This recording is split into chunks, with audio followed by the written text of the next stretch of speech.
చంద్రబాబు నాయుడు గారు అమరావతిని అడ్డం పెట్టుకుని దోచుకునే కార్యక్రమం తప్ప మరొకటి కాదు.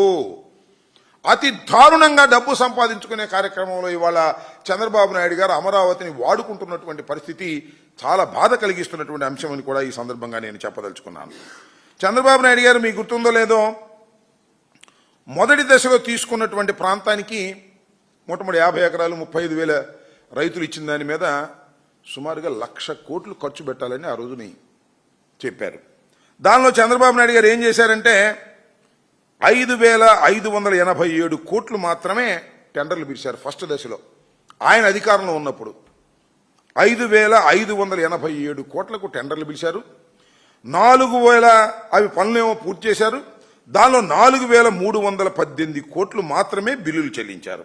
1,00,000 కోట్లు ఖర్చు పెడతామని చెప్పేసి కేవలం 4,318 కోట్లు ఖర్చు పెట్టారు. మళ్ళీ 5,587 కోట్లకు గాను దీనికి మాత్రమే బిల్లు ఇచ్చి సర్దారు. అంటే చూడండి, మాటలు కోటలు దాటాయి తప్ప చేతలు మాత్రం అక్కడే ఉన్నాయి. కొద్దిగా ఖర్చు పెట్టే కార్యక్రమంలో నిమగ్నమైపోయినటువంటి పరిస్థితి వాళ్ళ చంద్రబాబు నాయుడు గారి దగ్గర మనం చూస్తాం.